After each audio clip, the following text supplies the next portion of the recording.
Hi, in this video I'm going to show you how I made my own power bank using salvaged lithium phosphate cells. This video is how to make a safe battery pack. Now I've noticed in a lot of these battery videos they don't tell you one important thing. When you're using salvaged cells, or indeed brand new ones, you have to make sure when you're putting the cells in parallel like this one, this is a 2P4S configuration, the cells must be exactly the same. Must be the same charge level, same capacity, same voltage, and simply series resistance, internal resistance. So that's very important. So first things, when you're getting any type of battery cell, you need to get all the cells and make sure they're as close in specifications to each other as possible.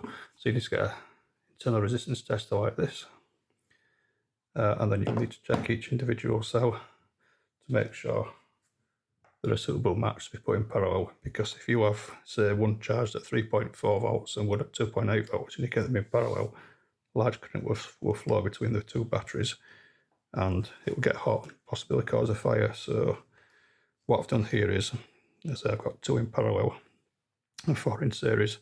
I made sure these cells are both the same capacity, and now I did that by fully charging them, discharging them to 2.8 volts per cell and measuring the capacity.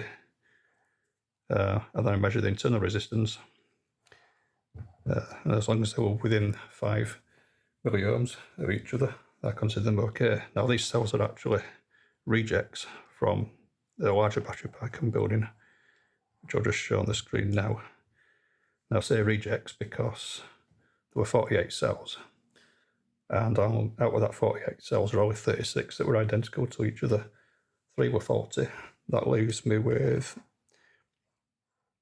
these I've got left over, which aren't actually faulty, but they've got a higher internal resistance than the other 36. So I can't use them on that battery pack, but these are all roughly the same internal resistance. So what I can do with these is put these all together to make a smaller battery pack. Now, due to the internal resistance, it's never going to provide lots of current, and these cells are optimized for high current. But in this case, it's going to be limited to 3-4 amps at the most.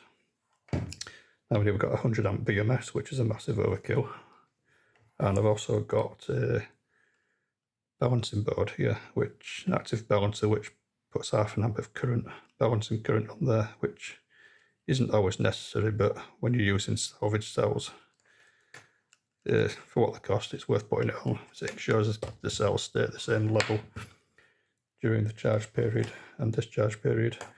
So with that out of the way, I'm going to put this pack into a case and put some USB charge sockets on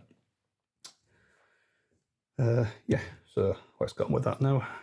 Right, so first of all, we'll just check the total pack voltage. 13.32. Individual cells, you got 3.333, 3.33, got here 3.33, 3.33, and 3.33, so they're all perfectly balanced. Like I said earlier, when matching cells, the voltage has to be within ideally 10 millivolts of each other, internal resistance within 5 milliohms, and the capacity. Now that depends on the size of the cell. Now these are 5 amp hour cells, so I've gone for a tolerance of 500 milliamp hour difference. Now obviously with the two in parallel, I've made sure them two had a tolerance of 100 milliamp hour, because as I said, put them in parallel, you get large currents flowing, and that's a really bad thing. So right, so I'm going to put this battery into this case. It's a bit of an overkill, but that battery pack. So first of all, we need to make it safe. So put this shit to one side. Ideally, I want this little monitoring circuit on the outside. So I'm just cut that tie wrap off. Where's I can't find my side cutters, but kitchen scissors will do.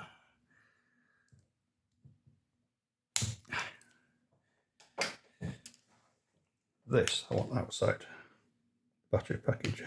So get some little stick on rubber feet. See why in a minute.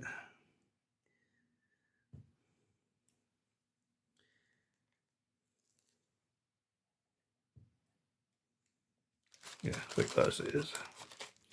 Need to cut this board to the right. Well, this is very flimsy, this board. China special. So we just need to mark this and score it.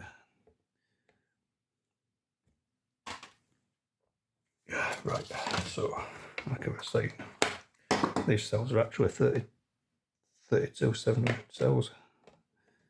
So it's difficult to tell on the camera if it's big battery pack. Is this actually? It's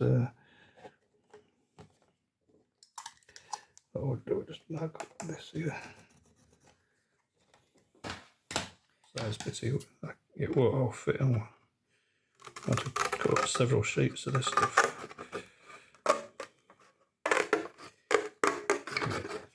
Right, okay, good job we ordered 10 of these, wasn't it? So I fucked up with that first one. Right.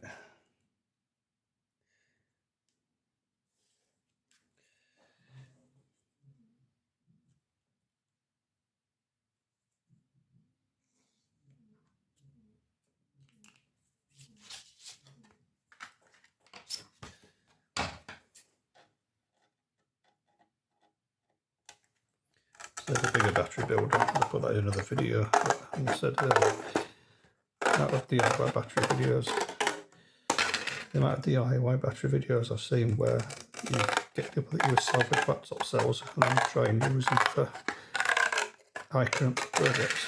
I mean, typically lithium batteries are arranged into two categories. One's for high current and one's for high capacity. Yeah, you don't want to be mixing them. So, I mean, typically if you use salvaged from laptop batteries, they're lithium ion. Yeah, they're designed for capacity rather than high current. Whereas one for power tool batteries tend to be for high current rather than capacity. And also lithium phosphate as well, which is a lot safer than lithium ion. It's less likely to explode when mistreated. Now, like I say, this thing has a capacity of 10 amp hour, or it will do. I've finished it. Now, just need to fasten all this together now.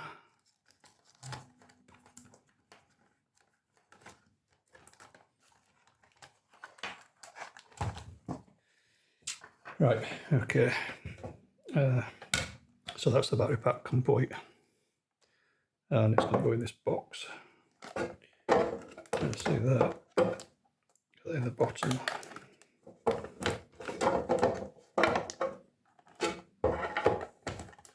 So it just happens to fit in there perfectly, look. Now, this video may seem a bit odd because I forgot to hit record on the camera, so some bits have been skipped. But yeah, basically that's the battery pack assembled. I'm going to put the charge connector there. And if you look down there, there's some holes. So I need to fashion some sort of bracket to stop the battery from moving about. So it just fit in there quite nicely. That's just a fluke, is that? Anyway, yeah, let's even fashion some sort of bracket to fit on there. That'll be alright. The lid on this thing obviously needs some foam on top of it, but that I can do later. So start doing some holes now.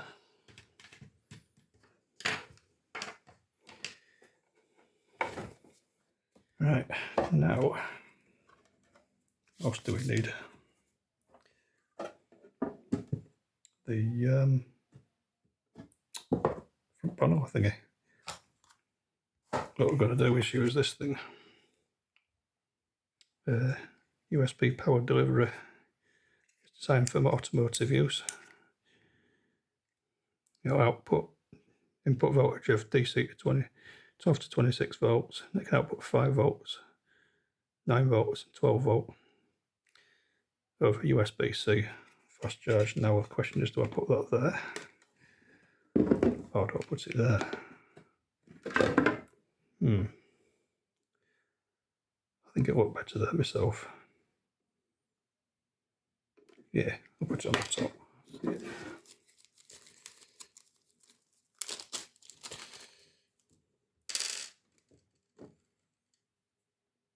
Yeah, this camera works.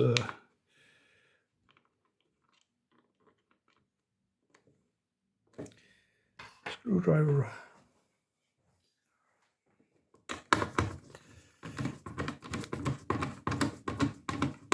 I just put a small 3mm hole in there.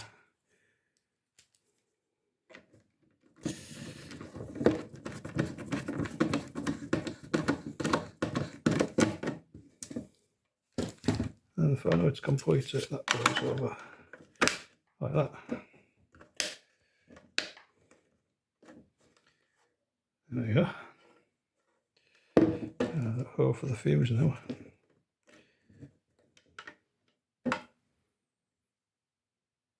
That needs a fairly big hole, so again, gun drill to rescue with that one. There we go. Just the old well soldering iron. It takes about 5 minutes to warm up, but for a 20-year-old soldering iron, that's a treat.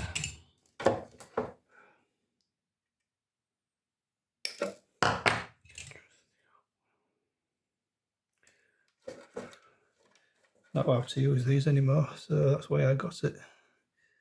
It's with it being a mains powered iron, you're not allowed to use them. Health and safety law, you see.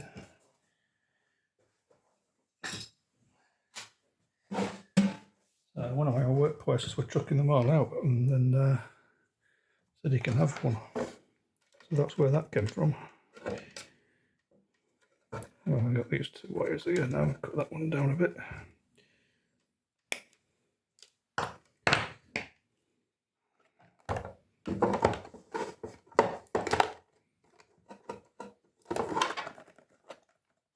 What the hell did I get in now?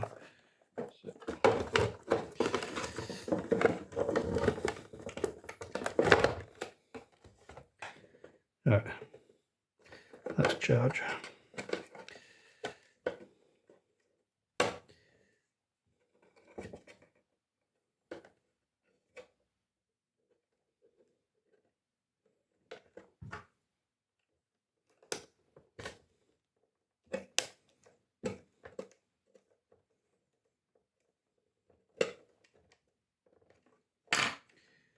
Right,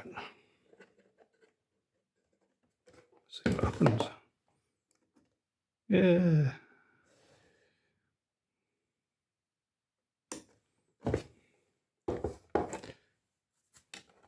Just need to get some foam to finish that off.